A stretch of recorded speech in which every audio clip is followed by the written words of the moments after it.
100% ഉറപ്പിക്കാൻ പറ്റുന്ന ഒരു ചോദ്യമാണ് നമ്മൾ ഡിസ്കസ് ചെയ്യാൻ പോകുന്നത്. വേണമെങ്കിൽ എന്ത് ചെയ്യുക, ജസ്റ്റ് ഈ വീഡിയോ മുഴുവൻ കണ്ടോളൂ, പിന്നെ നിങ്ങളെ ഫ്രണ്ട്സിനൊക്കെ ഒന്ന് ഷെയർ ചെയ്ത് കൊടുത്തോളൂ. അതായത് സെൽ ഡിവിഷൻ, കോശവിഭജനം എന്ന് പറയുന്ന ഈ ഒരു ഭാഗത്തിൽ നിന്ന് എന്തായാലും എന്തെങ്കിലുമൊക്കെ ഒരു ക്വസ്റ്റ്യൻ ചോദിക്കും.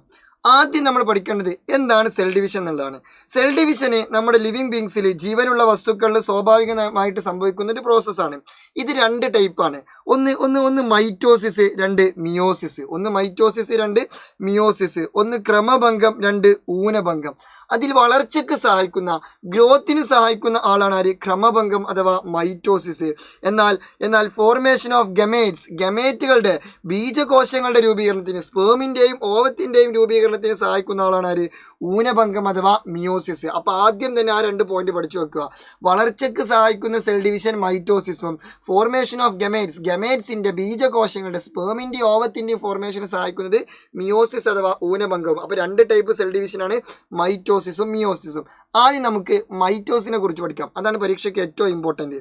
ഈ മൈറ്റോസിസ് കംപ്ലീറ്റ് ആവണമെന്നുണ്ടെങ്കിൽ, അല്ലെങ്കിൽ മൈറ്റോസ് എന്ന് പറഞ്ഞ ഒരു കോശവിഭജനം, സെൽ ഡിവിഷൻ മൊത്തത്തിൽ കഴിഞ്ഞു, അല്ലെങ്കിൽ പരിപാടി മൊത്തം എന്താണ് മൊത്തത്തിൽ തട്ടിക്കൂട്ടി എടുത്തു വെച്ചു, അത് മൊത്തത്തിൽ കംപ്ലീറ്റ് ആയി എന്ന് പറയണമെന്നുണ്ടെങ്കിൽ 2 സ്റ്റെപ്പ് എന്ത് ചെയ്യണം? കംപ്ലീറ്റ് ആക്കണം. അതായത് മൈറ്റോസിസ് 2 സ്റ്റെപ്പിലൂടെയാണ് നടക്കുക. ഈ 2 സ്റ്റെപ്പും പ്രോപ്പറായിട്ട് നടന്നാലേ മൈറ്റോസിസ് കംപ്ലീറ്റ് ആയി എന്ന് നമുക്ക് പറയാൻ പറ്റുള്ളൂ. ഏതൊക്കെയാണ് 2 സ്റ്റെപ്പ് എന്ന് വെച്ചാൽ, ഒന്ന് കാരിയോകൈനസിസ്, 2 സൈറ്റോകൈനസിസ്. കാരിയോകൈനസിസ് മീൻസ് മർമ്മ വിഭജനം, സൈറ്റോകൈനസിസ് മീൻസ് കോശദ്രവ്യ വിഭജനം. ഓക്കെ, കാരിയോ എന്ന് പറഞ്ഞാൽ ന്യൂക്ലിയസ് എന്നാണ് മീനിങ്. അപ്പോൾ കാരിയോകൈനസിസ് എന്ന് പറഞ്ഞാൽ ഡിവിഷൻ ഓഫ് ന്യൂക്ലിയസ്. സൈറ്റോ എന്ന് പറഞ്ഞാൽ സൈറ്റോപ്ലാസം എന്നാണ് മീനിങ്. അപ്പോൾ സൈറ്റോകൈനസിസ് എന്ന് പറഞ്ഞാൽ ഡിവിഷൻ ഓഫ് സൈറ്റോപ്ലാസം. ഈ 2 പരിപാടിയും കംപ്ലീറ്റ് ആയി കഴിഞ്ഞാൽ സെൽ ഡിവിഷൻ പ്രോപ്പറായിട്ട് നടന്നു എന്ന് പറയാം. എന്നുവെച്ചാൽ ഒരു സെല്ല് 2 ആവുന്ന പരിപാടിയാണല്ലോ സെൽ ഡിവിഷൻ. ഈ ഒരു സെല്ലിൻ്റെ ഉള്ളിൽ ഒരു ന്യൂക്ലിയസ് ഉണ്ടാവും.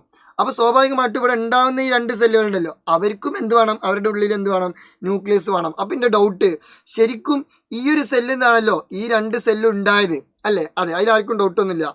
ഈ സെല്ലിൻ്റെ അടുത്ത് എത്ര ന്യൂക്ലിയസ് ഉള്ളത്? ഒറ്റ ന്യൂക്ലിയസ് ഉള്ളത്. പക്ഷെ ഇവിടെ 2 സെല്ലുണ്ടായി. അപ്പോൾ 2 ഓരോന്നീച്ച കിട്ടിയില്ലേ? കിട്ടി. അപ്പോൾ ശരിക്കും അപ്പോൾ ഇവിടെ 2 വേണ്ടേ? നല്ല 2 ഓരോന്നീച്ച കിട്ടുള്ളൂ. ഇത് ശരിക്കും ഒന്നുമില്ലല്ലോ. അതെങ്ങനെ പരിപാടി? അവിടെയാണ് ടെസ്റ്റ്. ആദ്യം എന്ത് ചെയ്യുന്നറിയോ?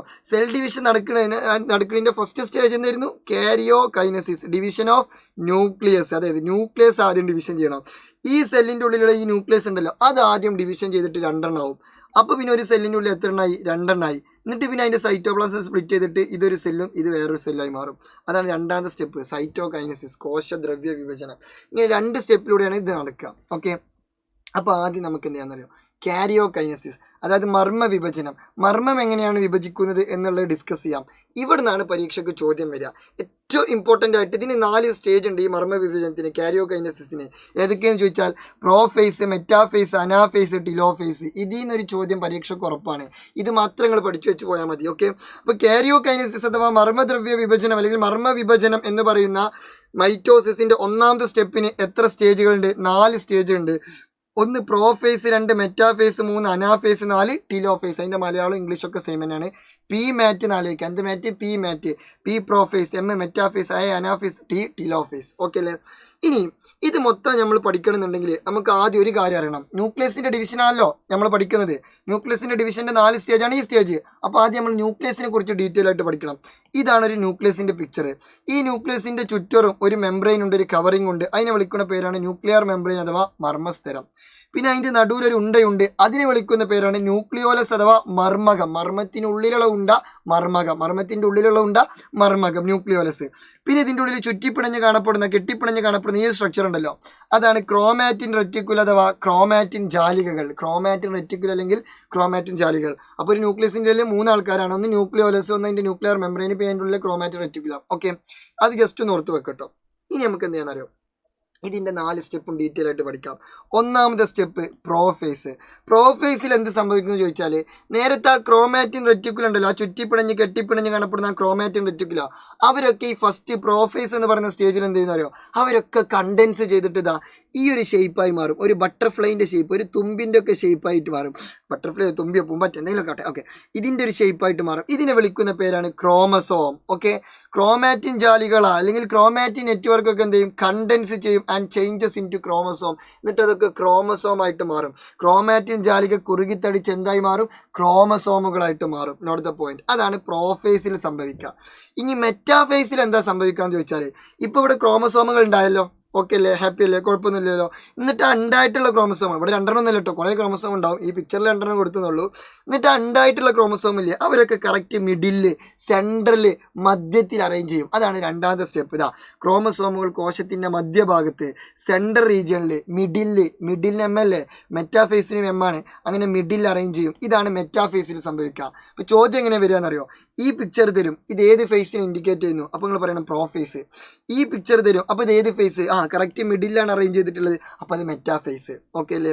ഇനി മൂന്നാമത്തെ ഫേസിൽ എന്ത് സംഭവിക്കുന്നു ചോദിച്ചാൽ, ഇപ്പോൾ ഈ മിഡിൽ അറേഞ്ച് ചെയ്തിട്ടുള്ള ഈ ക്രോമസോമില്ലേ, ക്രോമസോമിൻ്റെ ഒരു തുമ്പിൻ്റെ സ്ട്രക്ചർ ആണല്ലോ. ഓക്കെ, ഇതാണ് സ്പ്ലിറ്റ് ആവും. എന്നിട്ട് ഈ ഭാഗം ഇങ്ങോട്ടും ഈ ഭാഗം താഴോട്ടും, ഒരു ഭാഗം മുകളിലോട്ടും ഒരു ഭാഗം താഴോട്ടും പോകും. അത് സ്പ്ലിറ്റ് ആയിട്ട് രണ്ട് ഓപ്പോസിറ്റ് പോളിലേക്ക് പോകും. ക്രൊമാറ്റിഡ് സെപ്പറേറ്റ്, അതിൻ്റെ ഉള്ളിൽ ആ ക്രൊമാറ്റിഡ്സ്, ആ ഇതളുകൾ, ക്രോമസോമിൻ്റെ ആ ഇതളുകൾ ഉണ്ടല്ലോ, ക്രൊമാറ്റിഡ്സ്, അതിൻ്റെ പേരാണ് ക്രൊമാറ്റിഡ്. ആ ക്രൊമാറ്റിഡ് സെപ്പറേറ്റ് ചെയ്യും and move towards the 2 poles, രണ്ടാളും 2 പോളിലേക്ക് പോകും. ആസ് ഡോട്ടർ ക്രോമസോം, അവരെ വിളിക്കുന്ന പേരാണ് ഡോട്ടർ ക്രോമസോം. ഇയാൾ ഇങ്ങോട്ടും പോകും. ഇതാണ് അനാഫേസിൽ സംഭവിക്കുക. ക്രോമാറ്റിഡുകൾ വേർപിരിഞ്ഞ് പുത്രികാ ക്രോമസോമുകളായി കോശത്തിൻ്റെ ഇരുധ്രുവങ്ങളിലേക്കും പോകും. ഒരാൾ ഈ പോളിലേക്കും ഒരാൾ ഈ പോളിലേക്കും പോകും. അപ്പോൾ നിങ്ങൾ ഈ ഒരു പിക്ചർ തന്നെ നിങ്ങൾ മനസ്സിലാക്കുക, ഇവിടെ ഡോട്ടർ ക്രോമസോംസ് ഉണ്ട്, പിന്നെ ഒരാൾ ഒരു പോളിലേക്കും മറ്റേ മറ്റേ പോളിലേക്കാണ് പോണത്. അപ്പോൾ അത് എന്ത് ഫേസ് ആയിരിക്കും, അനാഫേസ് ആയിരിക്കും എന്ന് മനസ്സിലാക്കുക. ഓക്കെ, അങ്ങനെ ഒരാൾ ഈ സൈഡിലേക്കും പോയി, ഒരാൾ ഈ സൈഡിലേക്കും പോയി. എന്നിട്ട് ഇങ്ങോട്ടേക്ക് പോയാളില്ലേ, ഇവിടെ ഒരു ന്യൂക്ലിയസ് ഫോം ചെയ്യും. ഇങ്ങോട്ടേക്ക് പോയാൽ അവിടെ ഒരു ഡോട്ടർ ന്യൂക്ലിയസ് ഫോം ചെയ്യും.